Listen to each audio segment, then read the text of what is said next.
eo amin'izay famantarana ny toetrandro izay hatrany fa indrindra kosa hanatsarana ny fahazoana faran'izay haingana sy mitombina ny angom-baovao rehefa misy loza voajanahary dia nisy ny fahazoana fitaovana vaovao momba izany ka ahafahana mikirakira tsara izany fitaovana izany androany dia nisy ny fiofanana nomena ireo tompon'andraikitra teknisianina avy amin'ny famantarana ny toetrandro ny ministera misahana ny tontolo iainana ny ministera misahana ny fambolena sy ny fiompiana ny BNGRC ary ny Ioga. Matetika rehefa misy loza ara-boajanahary mitranga dia tara foana ny fandraisana fanapahan-kevitra. Mba hisoroana izany dia nahazo fitaovana vaovao ahafahana mahazo vaovao haingana avy amin'ny alalan'ny satelita, antenne ny Ioga na ny Institut Observatoire de Géophysique d'Antananarivo. Ahafahana mandray fanapahan-kevitra haingana rehefa misy loza ara-boajanahary miseho no tanjona amin'izany. Ny tanjona dia ahafahana zany maka fanapahan-kevitra haingana ary rehefa misy loza voajanahary mitranga. Zay ny tanjona. Le loza voajanahary resahako io tondra-drano vokatry ny fandalovana siklôna ohatra ny haitany ary ny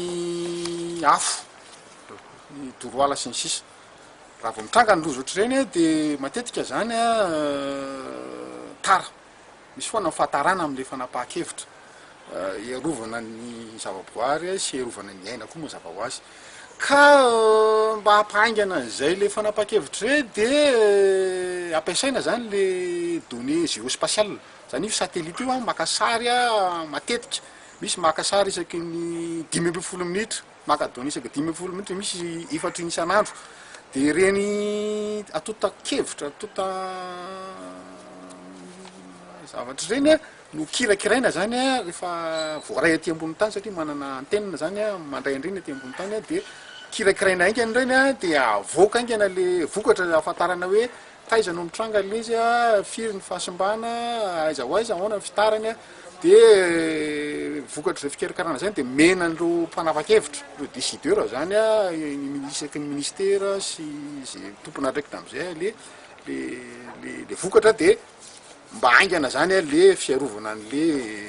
tontolo iaina. Androany no nomena fiofanana teny amin'ny fitoeran'ny Ioga Ankatso ireo tompon'andraikitra avy amin'ny ministeran'ny fambolena, ny ministeran'ny tontolo iainana, ny sampandrara nasionaly misahana ny fitantanana ny loza voajanahary na ny BNGRC, ny sampana mpamatatra ny toetrandro ary ny Université Ioga Antananarivo sy ny Université ISM Toliara izay mpisitraka izany fitaovana izany. Ity fitaovana ity dia vokatra ilay fandaran'asa meza sadek izay vatsiny ny vondrona Europeanina.